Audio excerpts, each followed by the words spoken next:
Vladimir now being banned away as well. And remember, Gen.G Green Wings is red side, so champions like Vladimir and Lissandra do hold a little bit more strength over there unless you end up getting a hold of like a mid lane champion that can just neutralize the Lissandra. Lucian now banned away by Gen.G, and this could just mean that Cassiopeia could be banned away by Gen.G or an Urgot. Yeah. Instead, it's actually going to be Gragas, which is targeted specifically at life. This does mean that Urgot is open, and Galio is actually picked first. And the interesting thing about this for me is that normally you pick the Galio with the Kalista. That is the premier bot duo composition right now, and in which case you could just take the Kalista first and then force them to take Thresh or take Galio themselves, in which case you get one or the other, and it's not the end of the world by any means. So surprising to see the Galio picked up right away first. Gen.G now responding with Alistar. They might just go Alistar Kalista to prevent Gen.G from getting that combo. There's also Yasuo to consider down in the bottom side, but doesn't look like Root wants to play that today, as Kai'Sa is going to be picked up. Still could be picked for the mid lane. Gen.G now, looks like Peanut is saying something. I guess at this point you just end up going ADC jungle. You don't have to reveal too much before the second ban phase. Continue to pinch maybe the mid lane champion pool. There's the Kalista. Like what we were just talking about. Big I saw you shaking here. your head when the Kai'Sa got locked in. And there's the Urgot. So Gen.G already off to a massive start here as Gen.G Green Wings looking to lock in the Aatrox on the other side. And as we head into the second ban phase here, if that Aatrox is locked in, Gen.G are coming out swinging with a really massive Phase 1 win of the draft stage. And here we go now as they're going to have to elect something to ban away. Now, Gen.G does have some magic damage on that side of the comp with Galio, but you need to hit heavy magic damage champions away now. So you're looking at champions like Syndra, like Victor. Blanc and Zoe are already banned away. Or how about Zac? Take that Zac off the board already. Gen.G now could ban away the Lissandra unless they don't give Gen.G Green Wings credit for picking it before their jungler. Again, Gen.G does have initial priority there. Very interesting, the Yasuo is being banned away. Really giving credit for Grace to pick that up in the mid lane, given that it will be Kai'Sa Alistar bottom side. Nocturne now banned away as well. Nocturne Galio composition. And the final ban will be Rise.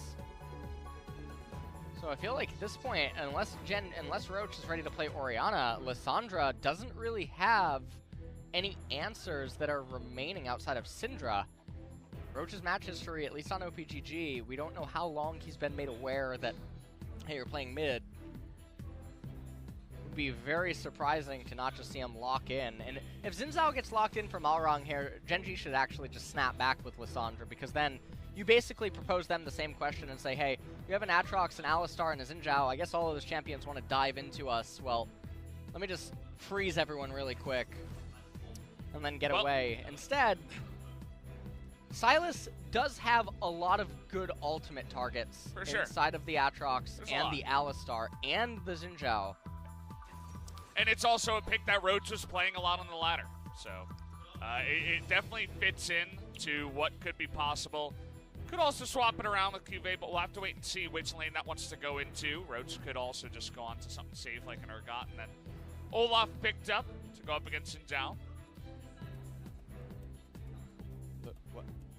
Lulu? They're going to put all their eggs in the root basket. That's a Grace pick for you. Yep. And this is very surprising. They're going to take the Lulu, I imagine, against the Sylas. And so all the eggs are inside of the Kai'Sa basket here. And that's a very, very risky thing to try to do. It is very difficult to protect the Kai'Sa against the Gen.G team composition. And the other problem is that the Kalista, unless she ends up getting polymorphed, is almost near impossible to reliably be locked down in later stages of the game. It's a very scary team comp for Gen.G. I do have to say that moving outside of the pick ban, I know what Jennaire's trying to do with the Protect the Kai'Sa pseudo Juggermaw type thing, but I really do think that Gen.G has the edge. Certainly does feel that way, but I mean, it's comfort once again for Grace. This guy likes to get onto that pick and essentially just shut down the mid lane, say, okay, I'm not really going to interact too much with you. Let's just shield my AD carry and see if I can cruise on to a victory. And as we saw earlier on today, it's not always up to the draft. Even teams that seem to get behind on the draft can come back and win some games. So here we are, Galio, Callista, Silas, Olaf, and right on the tail end there is Urgod. In this team composition, it definitely gets extremely explosive at one item for all of these champions. Obviously, they will have some scaling inside of their team comp. If they can roll Mountain Drakes, it'll be very powerful for them. They do have a lot of gank set up for the Olaf once he has the Predator boots going. On the flip side, though, Aatrox, Xin Zhao, Lulu, Kai'Sa, and Alistar, this entire team composition is reliant on getting out of lane phase, getting to 2, 3 items, and then having the Kai'Sa go off in the later stages. We'll see if they can pull it off this time. It should be interesting as we hop on to game 1 of Gen.G up against Jennaire.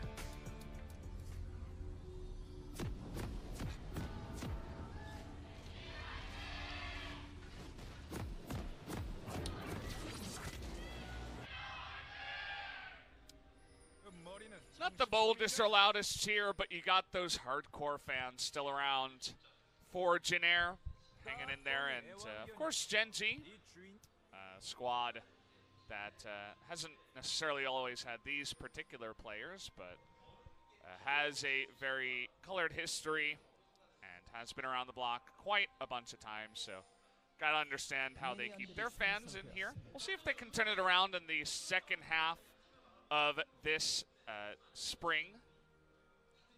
We'll have to wait and see.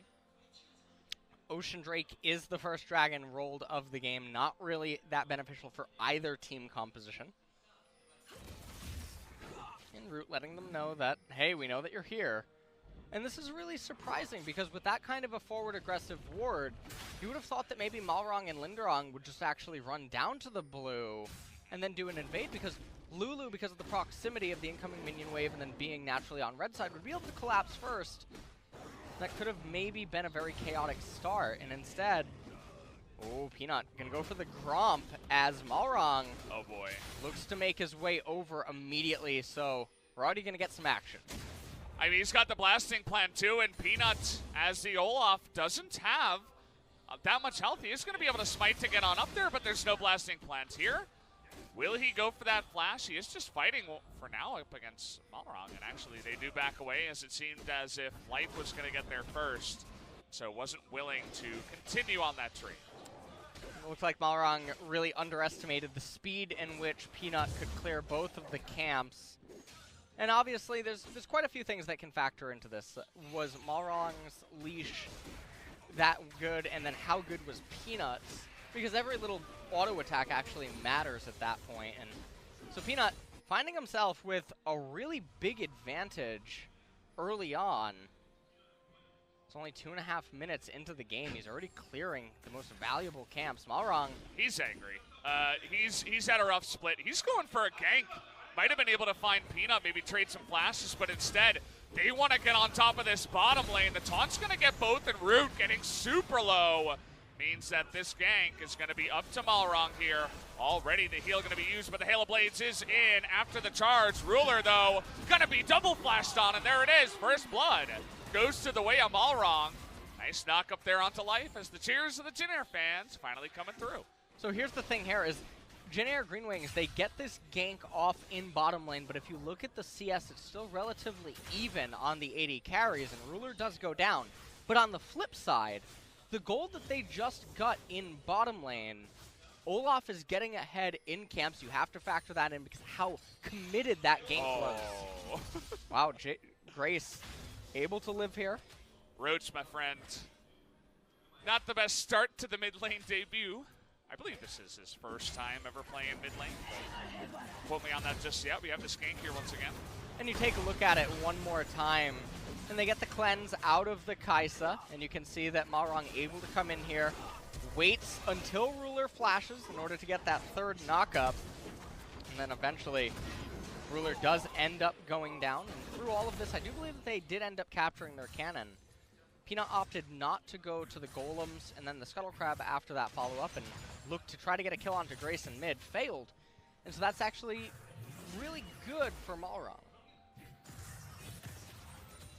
Going to be interesting to see if he can catch up in the CS. Is going to go over to Bertha right now and just farm that one up. As Ruler now with none of his summoners available. Could look for another follow-up. She can be a little bit slippery on the Callista, but you can see what happens down there. Malrong not going to try for one just yet. Big wave down in the bottom side. Just a little combo attempt by Linderong. Misses one CS right there, not the end of the world. And also interesting, Root picked up the call onto the Kaisa. And I think that also just continues to speak volumes towards the late game mindset that they have themselves in. Yeah, sit back, get the lane ahead, and just believe in the Root carry. I mean, we've been talking about how Stitch is on the roster, but he just never sees play. And everybody's like, what's happening to this guy that, you know, had some success abroad, comes back on a Jin Air, and then it's like, where is he? Why does Root keep playing? Especially throughout 9 series losses. We've seen Stitch, I think, once or twice, and it was to losses just because, you know, Jin Air, that's what they've been doing nowadays. But, you know, when is the time to change? When do they actually give him another shot and see if it works out? And it must be because, you know, Root does have that solo queue, impressive kind of record, and seems to be decent, but so is Stitch. So I don't know. I'd like to see Stitch a little bit more.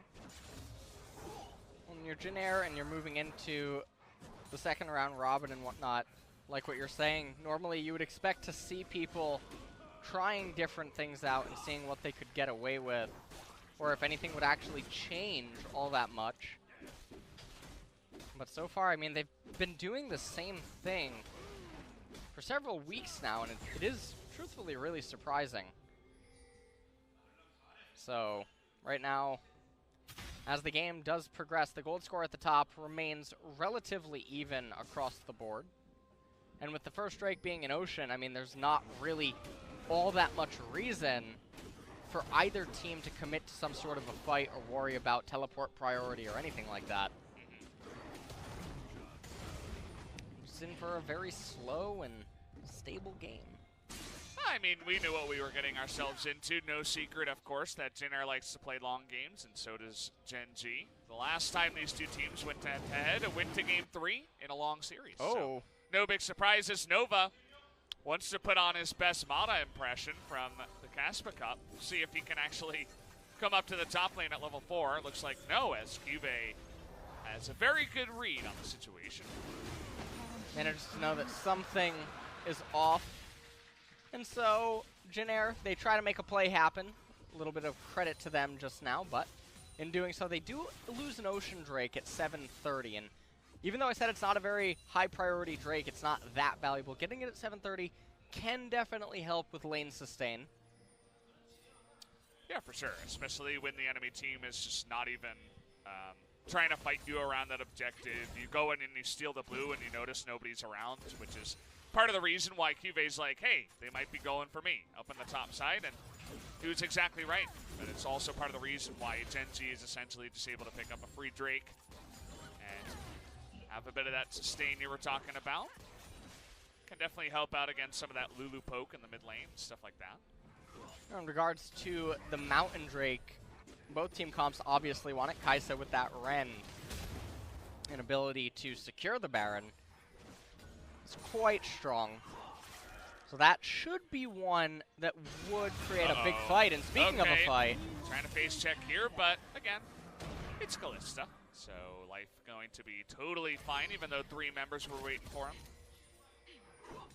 Really close call And, well, this is now a passive game again. And it's mostly because every single lane, with the exception of top, can't really kill one another without a very big mistake unfolding. And so that's what's creating all this passiveness everywhere. And you can see Malrang, he's really, really trying to force the issue. And in doing so, he's fallen behind about 40 CS to the Olaf. It's down about 550 gold as well here at 9 minutes. Just checking that out before. It's not even just the gold that he's down. You look at Peanut's XP, and he's almost level 8. And, wow. Yeah. Rubber band camps, they will help, but certainly going to be very difficult for him to try to salvage this jungle state. Take a look at Linderong. He's in the top side stealing Krugs as well. It's like, well, at least I think he was going for that big Krug. Not 100% sure. Might have just been waiting, but it would be funny if he's also taking camps away from Malrang. Lots of pings going down around the map. And not all that much action, but with Dragon coming up in 2.5 minutes,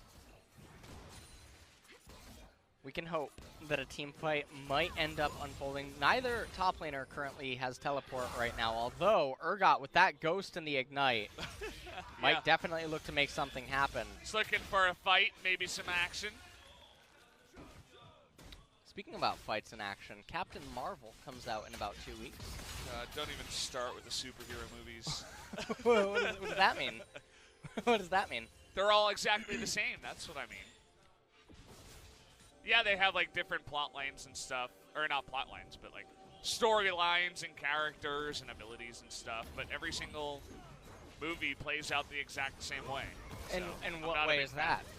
The only ones that I kind of liked were like Logan and that one X-Men one. I don't even know the name of it. Days of the Past or something like that. Days of Future Past? Yeah, yeah. As speaking of which, we'll see if Malrang can get away from this one. The answer is absolutely no, as Grace nearly getting dove here as using that wild growth on Urgot. That's a scary thing in the mid lane, even when you think about it, for your Silas on your team. Yeah, it's a very big Urgot. And right now, Jin, they're getting some plates down and bottom. They already have 2, but Linderong, meanwhile, up in top lane. He's got himself 2 on the Aatrox. And going back to what you were just talking about a second ago, the absolute anyway, heathen back that to you the are. discussion, Yeah. The real important topic. So are you not going to go see Captain Marvel? No, what about Avengers? I don't even know if I've seen any of the Avengers movies. What? Maybe one of them. I don't really remember. It was so forgettable. So. All right, you know what? It wasn't forgettable. Malrang probably remembers this very well. He's just running through his jungle, down 2 levels, casually to the Olaf. Ends up finding a gargoyle and a guy with beer cans on his head. So, not the. It's a scary combo. It is. You're having a night at college. You're like, oh boy, what did I get myself into? As waited a bit on the ult as well. Just didn't even bother to flash. He was so taken off guard that. And now Peanut, he's like, well, I guess this is my blue, as it's going to be the 3rd time he's taking it. Will they even give it to Roach? No, it's Peanut's blue. Actually, nobody else owns that blue. Well, Peanut almost level 9 now. He is moving over a ward. And, one of the main things that I do want to point out is Malrang has done this in many, many games where he doesn't seem to respect the fact that lanes can go even.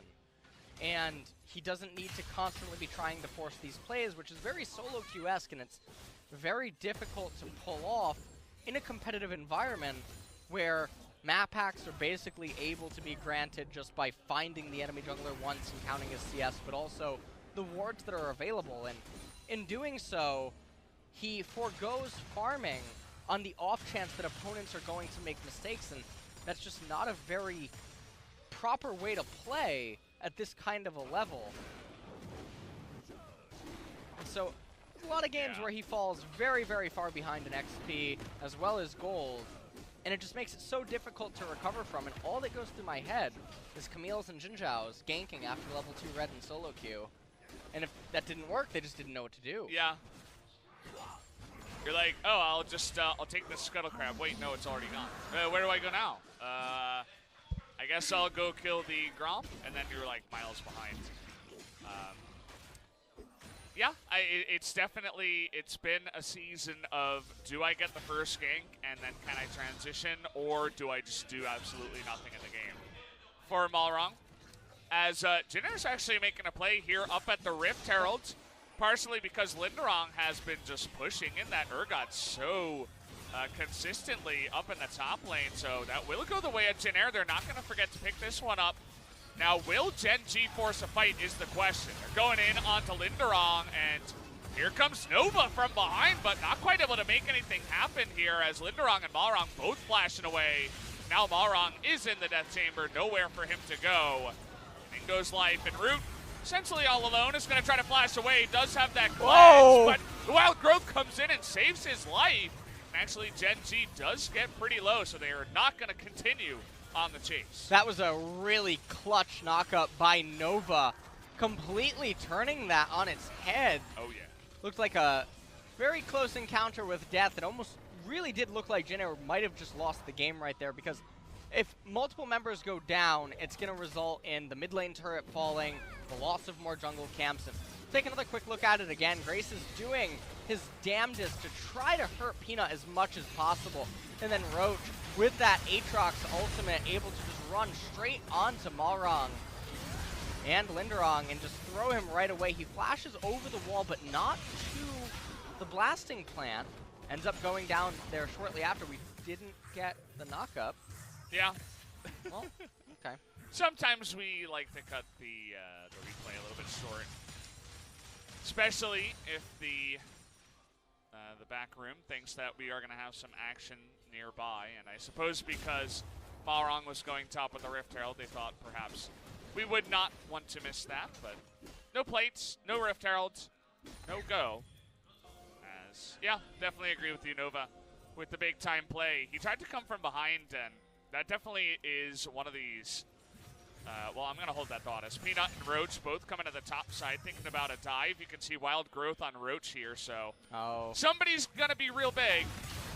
As in goes that World Ender. Linderong just trying to stay alive right now, but he's going to be dragged away.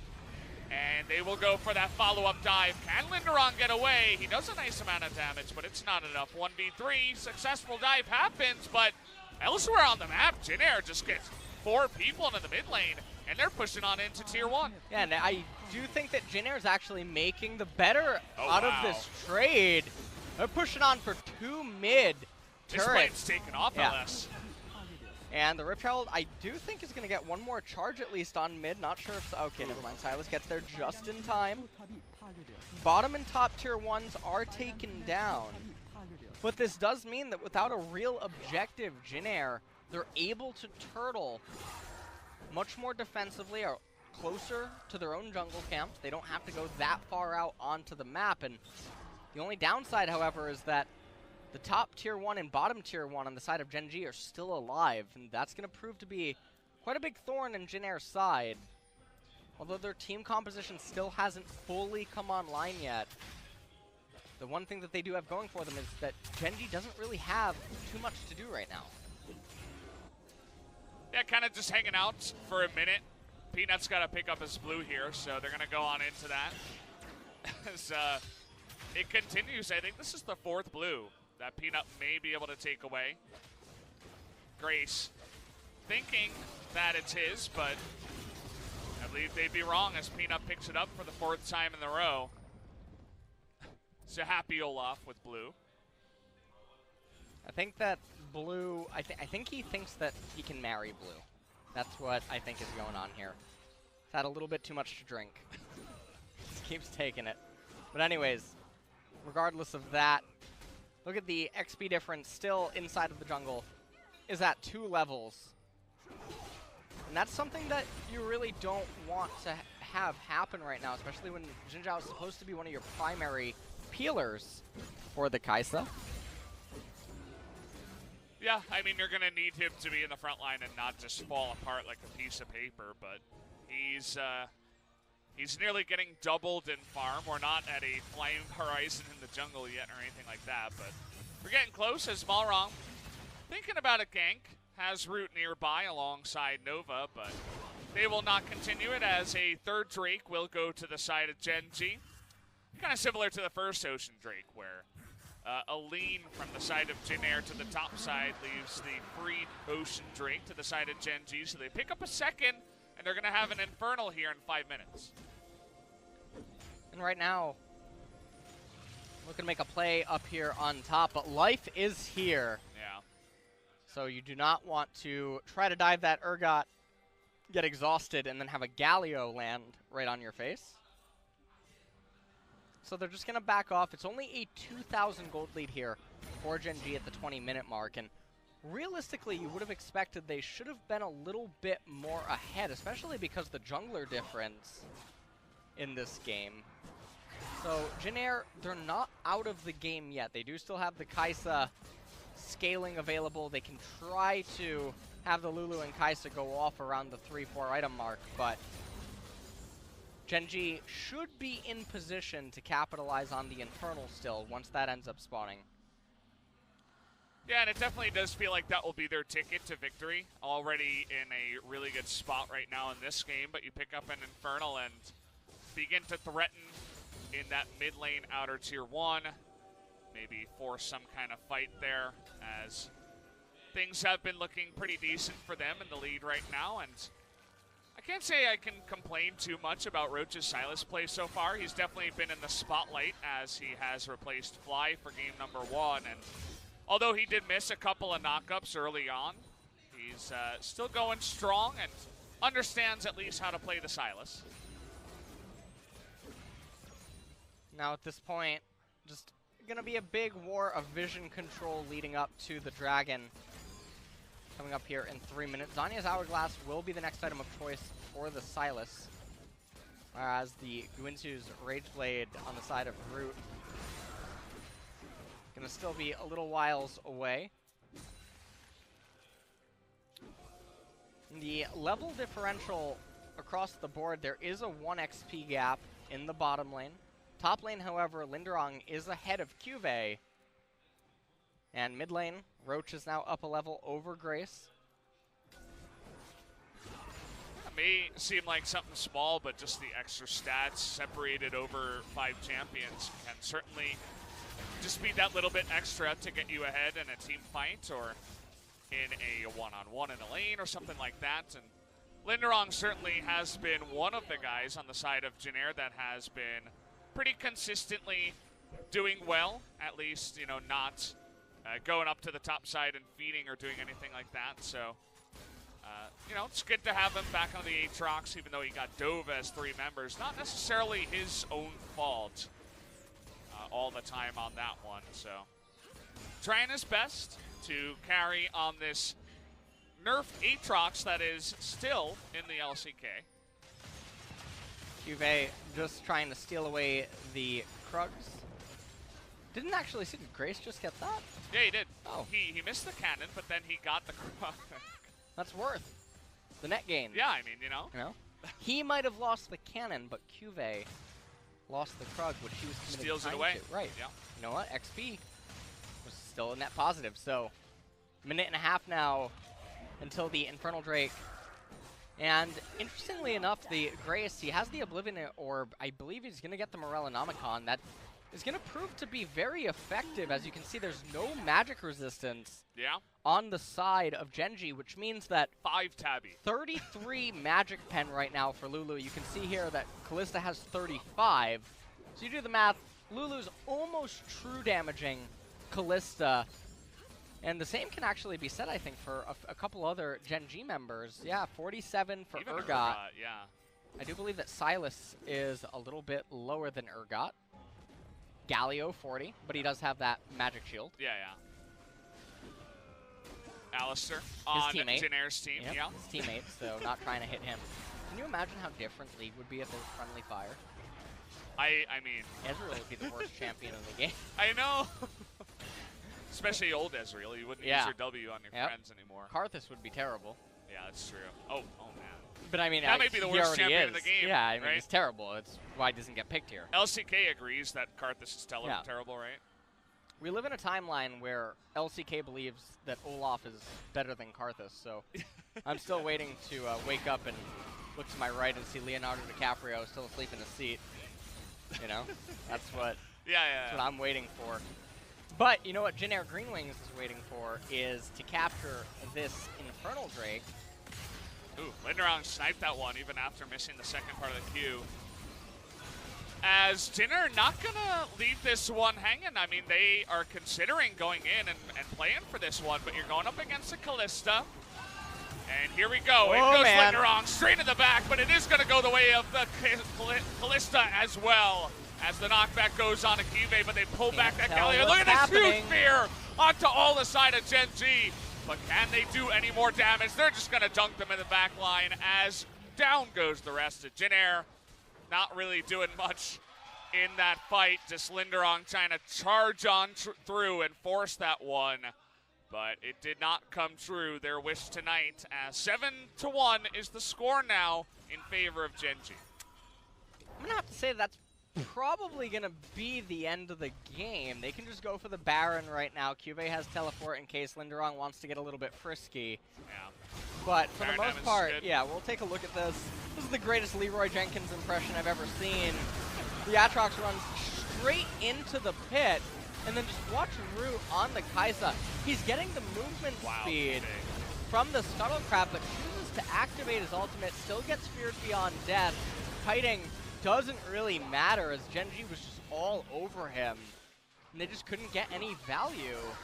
And it's because their team composition hasn't really, it had not yet spiked. It wasn't fully online yet. And so it was an unfortunate time for them to try to take a all or nothing team fight. They end up losing it. And this does mean that Gen.G now, 7,000 gold lead, in Infernal, a Mountain, and a Baron buff that is backed up by 2 Ocean Drakes. Yeah, it's only good news here for Gen.G, though, as the road to the mid lane seems to be working out, and Kyuvey himself in the top lane is one guy that I was also not very impressed with, but in that last team fight, he actually sniped with the Fear Beyond Death, threw multiple enemies onto that weak Aatrox that was trying to hide behind them, and that was really the big ultimate that gets them ahead. You snipe the Aatrox, get him out of the fight after his Leroy Jenkins into the pit. You kill him, and then you fear 3 members, and it's like, well, what are you going to do? That's part of the reason why Urgot is so good. If you can land a dream ultimate like that, I mean, you're going to have to be really far ahead to even win a fight after that kind of ult. And for Gen.G Greenwings to try to win a fight after this kind of a deficit is going to require some things that I don't think could occur. Maybe I'll list some for you, Brendan. A blackout. A blackout, okay, that's, yeah. Internet going out. Yeah, okay, essentially the same thing, but, you know. Emergency services needed for some of the players on Gen.G. Okay. All right. Yeah. Yeah, I think that's probably Is that all you it. got? Yeah, okay. that's all I can think of at that point. Okay. Well, yeah, I mean, Gen.G, they're miles ahead now, as even Urgot is chunking Root here. Even though he does true damage to them, they don't seem to care. They're just too far ahead, and they have the Baron in the double ocean, as you were mentioning. So the sustain is real. 2 inhibitors down at 27.5 minutes as Gen.G trying to make this a quick one. This is not what one might expect either if they're just tuning into a Gen.G versus Jin.G. Is how are their inhibitors down at 27 minutes? This isn't supposed to happen. Obviously, it's supposed to be a gentleman's agreement. Those don't fall until at least 40. We had no real lull state in this game. I mean, there were small ones, but there wasn't the real lull state that generally lasts about 10-15 minutes. Especially when you got a couple of these teams facing off against each other. As Gen.G, you know, getting it done quick. Yeah, they're going to enable the 7 versus 5 if they can capture this last inhibitor.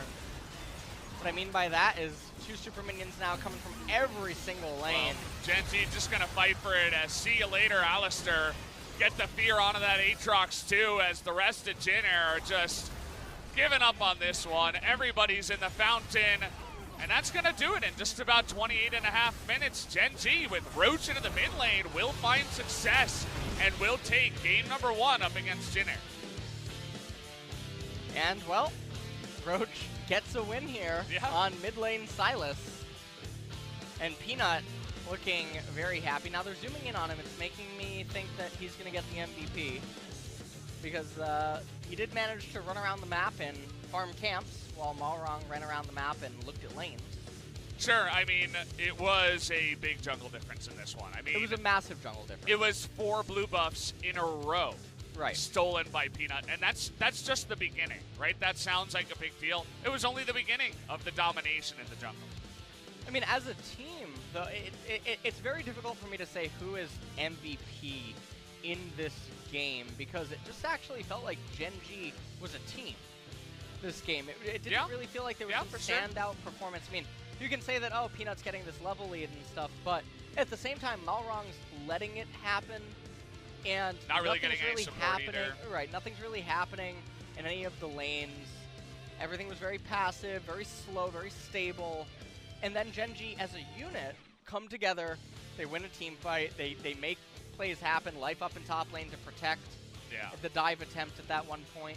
Everything was just very smooth, and they actually won in relatively quick fashion against Jin Air. I mean, it's definitely a good sign. I mean, you always have to take into account the team that they are going up against. I'm sure Gen.G fans are going to be ecstatic that, like, hey, something's finally working. But then again, it's not up against one of the stronger teams we have here. But maybe this is just that rock that they can begin to build up upon. I mean, it is only game 1 as well. I don't want to speak too early. Right. And, you know, maybe have Fly come back, and then all of a sudden it's like, what happened? But we'll have to wait and see. I was actually trying to take a look at Roach's current games played, Has played quite a lot, actually, in the top lane. He's played a bunch more than Cuvée, but I believe this is going to be his first time getting that win in the mid lane. As, Lulu does a bunch of poking damage, but doesn't end up mattering as only 2 turrets and 1 kill to Jin Air, and Gen.G crush him. Yeah, and the Lulu's dealing as much damage as she did, primarily because the enemy team had no magic resist, and like you're mentioning, she does a lot of damage in the mid lane while hitting Silas, so all that going for her. Yeah. Very curious to see who the MVP is going to be, but of course that'll show up on your screens halfway through when they're doing the Korean analyst desk. So, we'll have to see if Jin Air can pull things together and try to end their streak here, as looks like we're almost ready to jump into that break. But Gen.G looking pretty good with the sub, I have to say. Yeah. You think we'll see him again for game 2? I do think so. Yeah, we'll have to wait.